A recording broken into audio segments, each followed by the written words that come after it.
The door creaked open, and there she was, Lana. Her eyes widened in surprise, darting between her boyfriend and her father standing behind him. The young man, barely able to hold her gaze, shifted uncomfortably. Both he and the older man were drenched, their clothes clinging to their bodies, water dripping onto the floor. "What on earth happened here?" Lana demanded, her arms crossed and her expression sharp. "Why are you two soaked?" The young man hesitated, his mind racing for an explanation that didn't betray the truth. Before he could speak, the older man chuckled, stepping forward with a practiced ease. "It's nothing serious. I asked him to help fix the pool pump. One thing led to another, and we both ended up in the water." Lana narrowed her eyes, her instincts tingling. "You both just happened to fall in? Really?" "Swear to God," the older man replied, a teasing grin spreading across his face. "You should have seen it. Looked like a slapstick comedy routine." The young man nodded quickly, desperate to sell the story. "Yeah, I lost my balance, and bam, right into the pool. Your dad tried to help, but, I guess I pulled him in too." Lana sighed, her suspicion not entirely abated. "You two are unbelievable," she muttered before turning and heading upstairs. As her footsteps faded, the young man glanced back at her father, who was now staring at him with an intensity that sent a shiver down his spine. Later that evening, as he drove back to his college dorm, flashes of what had happened replayed in his mind. The forbidden touch, the overwhelming heat of their shared moment by the pool, and the way the older man made him feel in a way no one ever had before. The young man tossed and turned that night, unable to sleep. The memory of the older man's hands on his skin, his breath hot against his neck, consumed him. He had never felt so alive, yet so conflicted. What had started as a simple visit to see Lana had spiraled into something he couldn't control. Across town, Lana's father was equally restless. He lay awake in his bed, staring at the ceiling, the taste of the young man still fresh in his memory. It wasn't just the physical connection that lingered. It was the way the boy had looked at him, vulnerable yet craving more.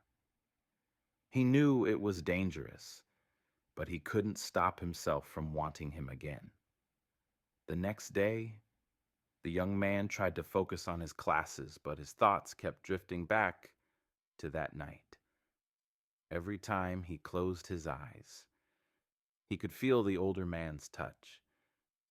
It wasn't just desire, it was something deeper, something that scared him as much as it thrilled him. His phone buzzed in the middle of a lecture. He glanced down to see a message. "I'll be alone this weekend. Come over if you want." His stomach flipped as he read the words. It was from Lana's father. For hours he stared at the message, torn between temptation and guilt. He knew this was wrong, morally, ethically, in every sense. Yet, the pull was undeniable. He had felt something in the older man's arms that he couldn't ignore, something he had never felt with Lana or anyone else. By Friday night, his internal debate reached its peak. He sat in his car outside the house, staring at the darkened windows. "What am I doing?" he whispered to himself. His hand hovered over the ignition, ready to drive away, when he heard a voice call out. "Hey, come inside," the older man said, standing at the doorway. The young man hesitated for a moment, his heart pounding. Then, as if drawn by an invisible force, he stepped out of the car and approached the house. The older man held the door open, his expression unreadable, but his eyes burned with something undeniable. The moment the door closed, the tension exploded. Their lips met in a desperate, hungry kiss. hands roaming and pulling each other closer. The young man melted into the older man's embrace, every ounce of his resistance dissolving. "I can't stop thinking about you," the older man murmured against his lips, his voice low and filled with need. The young man responded with a kiss, too lost in the moment to speak.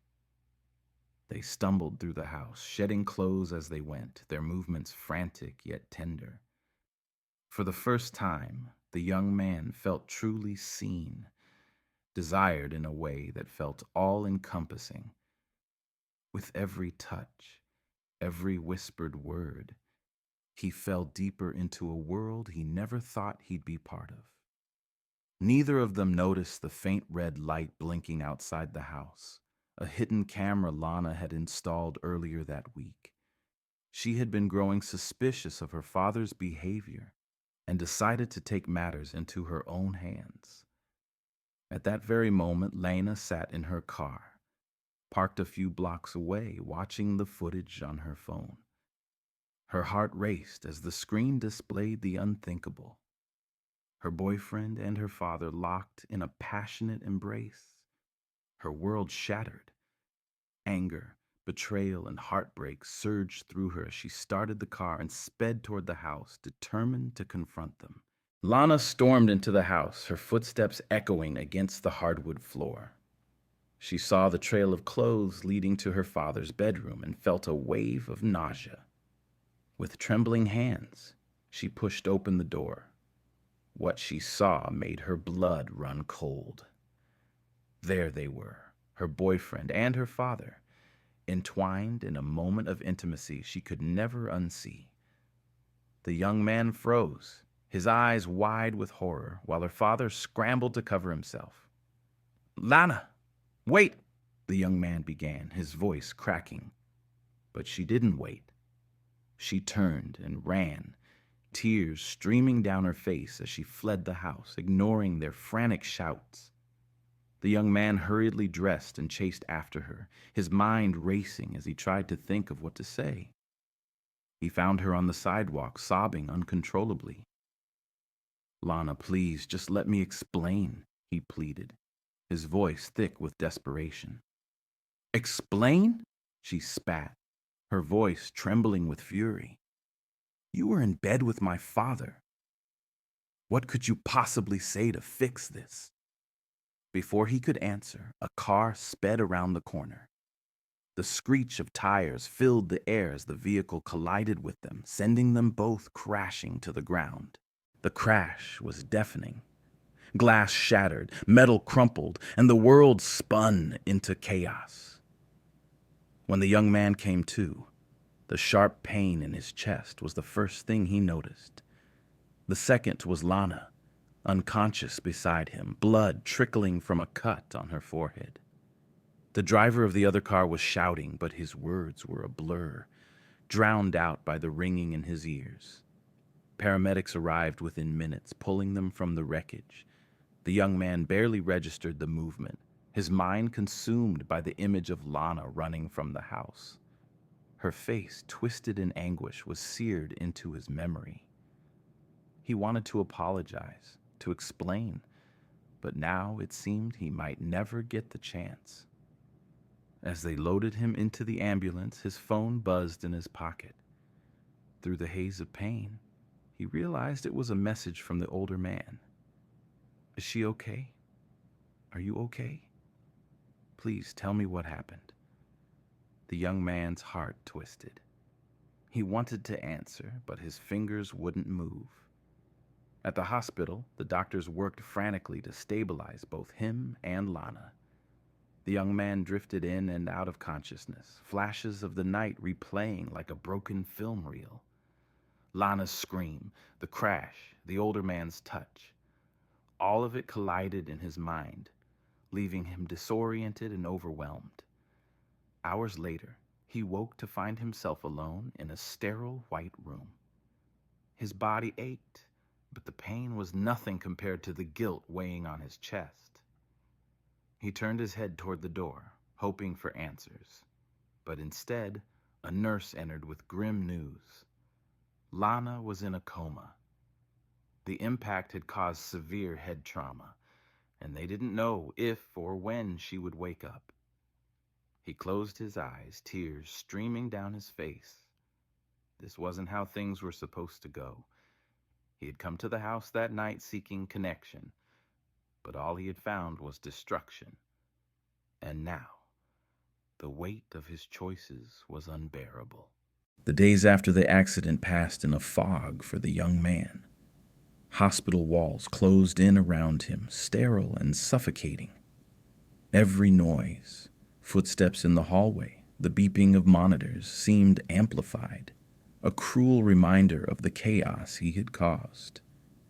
Lana was still in a coma, her pale face framed by the machinery that kept her alive. Each time he passed her room, guilt clawed at his insides. He couldn't go in.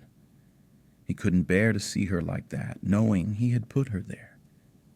He replayed the night of the accident over and over in his mind. The confrontation, her anger, the crash. It was a never-ending loop that robbed him of sleep. Worse yet, every memory of Lana was now tangled with the older man. The way his touch had made him feel alive, desired, and seen like never before. But that same connection had destroyed everything he cared about. The older man, Lana's father, had been texting him constantly. At first, the messages were frantic. "Is Lana okay? Are you okay? Please talk to me." But as the days passed with no response, the messages grew quieter, more introspective. "I can't stop thinking about you. I'm sorry for everything. I just need to know you're okay." One night, unable to sleep, the young man found himself scrolling through his phone. He reread the older man's texts, feeling a mix of anger and longing. He hated what they had done, what it had cost. Yet, despite the pain, he couldn't forget the way he felt in the man's arms, the connection, the passion. It haunted him, a constant whisper in the back of his mind. A week after the accident, he finally broke. He sent a short reply. "We need to talk." The response came almost immediately. "Please come over.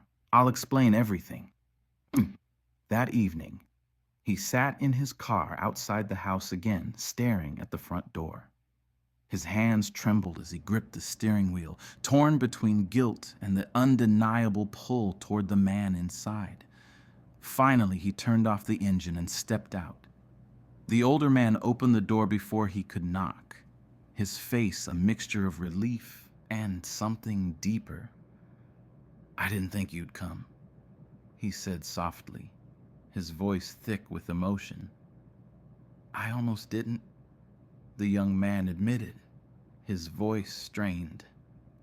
"But I need answers." The older man led him inside, and for a moment, they just stood there in silence. The house felt eerily empty, the absence of Lana a heavy weight between them.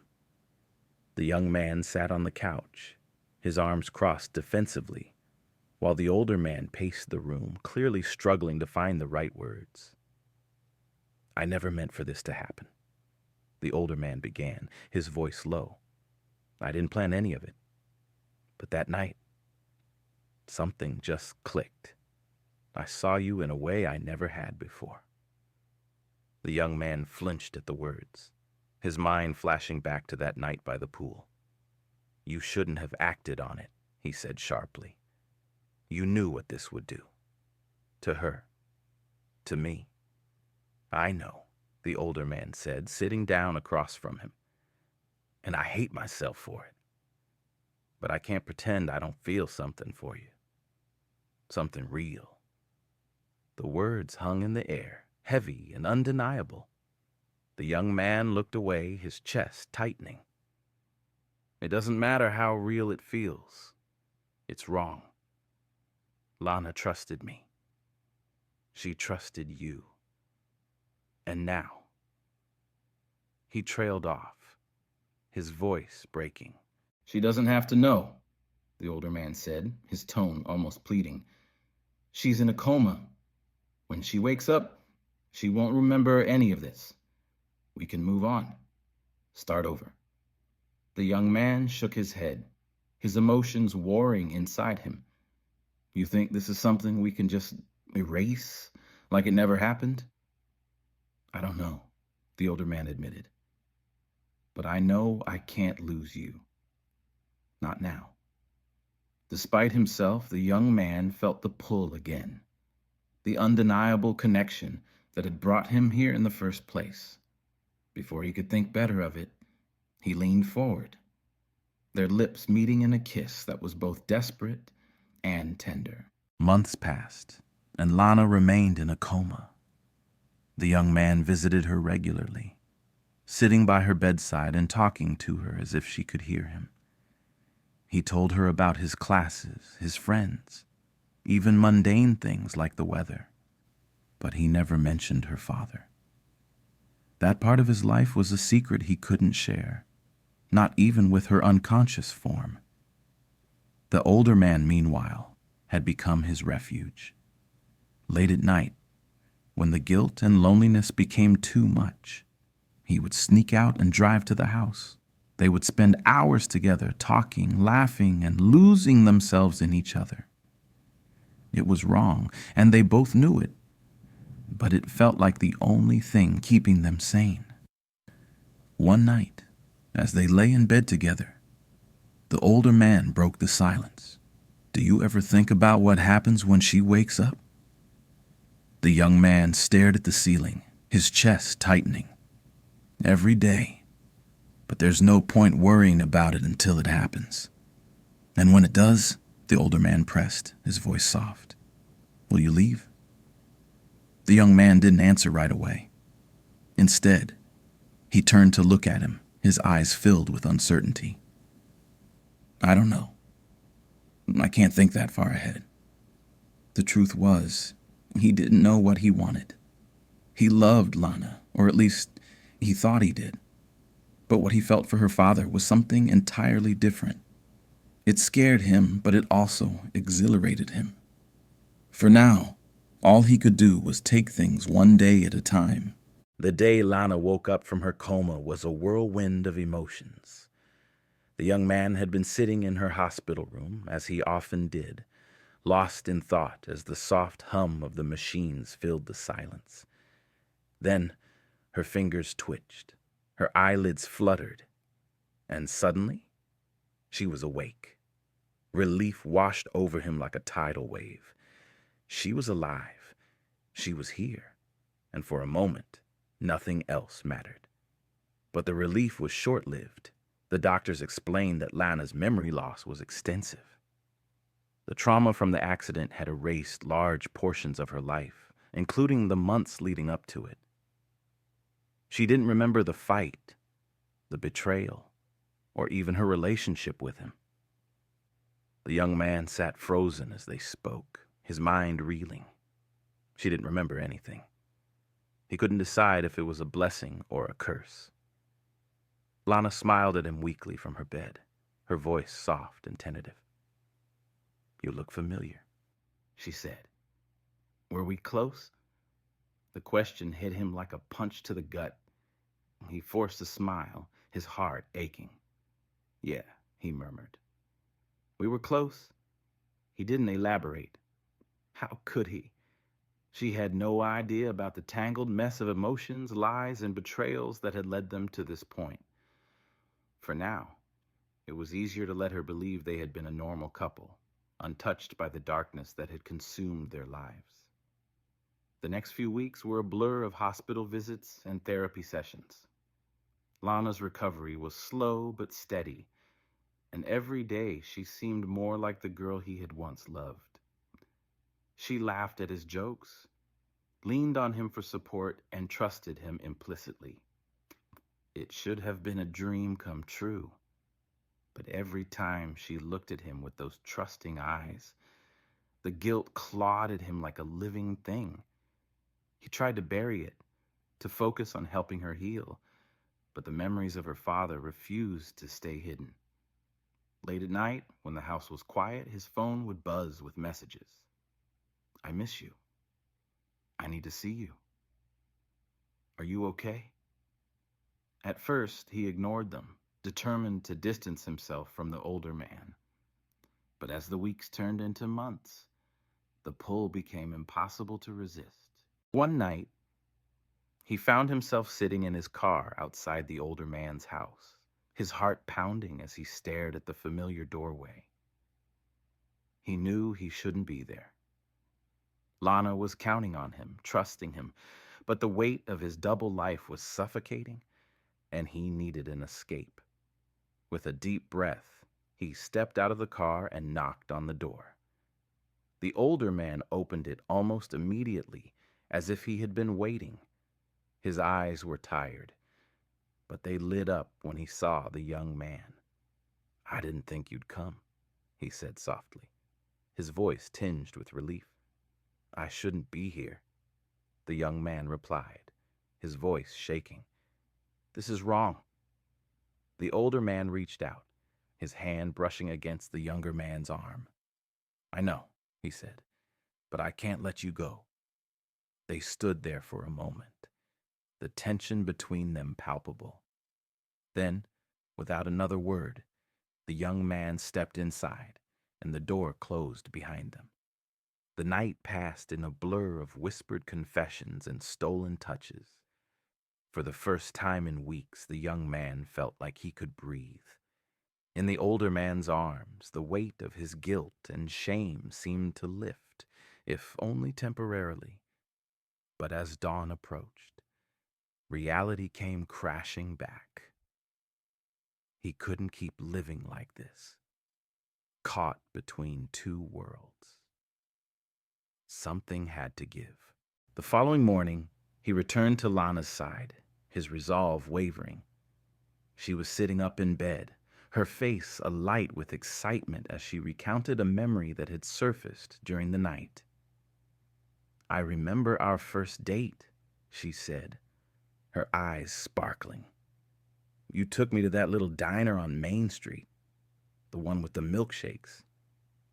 The young man's heart sank. That wasn't their first date. It was a story he had told her, hoping to fill in the gaps in her memory. But she believed it, clinging to the fabricated details as if they were her own. He forced a smile, nodding along as she spoke. Yeah, that was a great night, he said, his voice hollow. The guilt became unbearable. Every moment he spent with her felt like a lie. But he couldn't bring himself to tell her the truth. She was happy, and after everything she had been through, he couldn't take that away from her. Instead, he threw himself into his role as the devoted boyfriend, hoping that his actions could somehow make up for his betrayal. But the secret meetings with her father continued. They were careful, always meeting late at night when the rest of the world was asleep. Each time, the young man told himself it would be the last, but he couldn't stay away. The older man made him feel alive in a way he had never experienced before. It was dangerous, intoxicating, and utterly irresistible. As time went on, the young man's double life began to unravel. The stress of maintaining the facade took its toll, and he started to make mistakes. He forgot details of the stories he had fabricated for Lana, and she began to notice the inconsistencies. Are you okay? She asked one day, her brow furrowed in concern. You've been so distracted lately. I'm fine, he replied quickly, avoiding her gaze. Just tired. But she didn't look convinced. If there's something going on, you can tell me, she said softly. I trust you. The words cut deeper than she could have known. He nodded, forcing a smile, but inside, he was falling apart. He knew he couldn't keep this up forever. Sooner or later, the truth would come out, and when it did, it would destroy everything. Late one night, as he lay awake beside Lana, His phone buzzed with a message from her father. "I need to see you. Come over." He stared at the screen, his chest tight with guilt and longing. He knew he should ignore it, stay where he was. But the pull was too strong. Quietly, he slipped out of bed and left the house. When he arrived, the older man was waiting for him, his expression a mixture of relief and desperation. "I've been going crazy without you," he said, pulling the young man into his arms. "I can't keep doing this," the young man whispered, his voice breaking. "It's too much." "I know," the older man replied, "but I don't know how to stop." They stood there in silence, holding onto each other as if the world outside didn't exist. For a brief moment, it felt like everything would be okay. But deep down, they both knew the truth. Secrets like theirs couldn't stay hidden forever. And when the truth finally came out, it would change everything. Hey, did you enjoy part 2 of this story? Let me know in the comments what you think. On a scale of 1 to 10, how would you rate this real story today? I'd love to hear your thoughts. And if you haven't watched part 1 of this story yet, it's already available here on our channel. Don't miss out. Make sure to subscribe, hit the notification bell, and stay tuned for hot gay stories every single day. Your feedback means the world to us.